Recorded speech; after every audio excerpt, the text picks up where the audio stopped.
Власта продолжува да ги злоупотребува државните ресурси и државните проекти за предизборно додворување на граѓаните.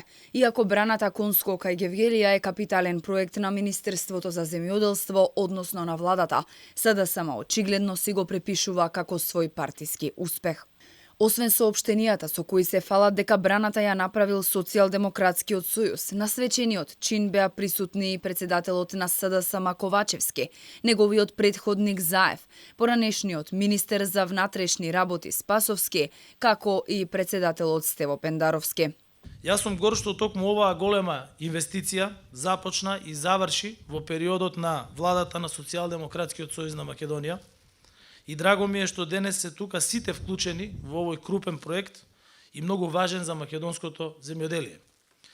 Ова представува целосно подривање на концептот за техничка влада, која се формира 100 дена пред избори токму за да се избегнат вакви злоупотреби и да се организира фер и демократски процес. Од Министерството за земјоделство велат дека биле поканети сите функционери, сегашни и претходни, кои придонеле за овој проект.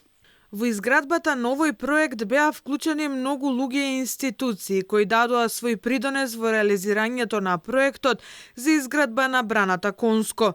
Токму од овие причини како министерство сакавме да ги поканиме сите луѓе што дале придонес во овој проект од самиот негов почеток, да бидат дел од заокружувањето на овој важен капитален проект и на тој начин да им се одолжиме за нивниот придонес.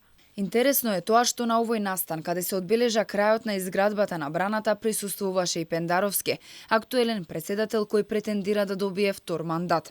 Иако кабинетот на председателот на државата нема врска со овој проект, Пендаровски се појави со своите сопартијци, очигледно за да собере политички поени. Шефот на државата ја искористи оваа прилика и попатно отиде и до Струмица, каде посети партиски штаб на СДСМ, а пристигна со службеното возило. Не е прв пат државни функционери да ги злоупотребуваат ресурсите. Предходно Бојан Маричич со службениот автомобил отиде да се потпише за председателската кандидатура на Пендаровски. Од неговиот кабинет тогаш се правдаа дека имал набиена агенда и затоа го искористил тоа возило. И дуи се познати по злоупотреба на автомобилите кои се платени од граѓаните. Високите функционери честопати до партиските настани се возат во владините удобни возила, а државните канцеларии ги користат за средби од партиски интерес.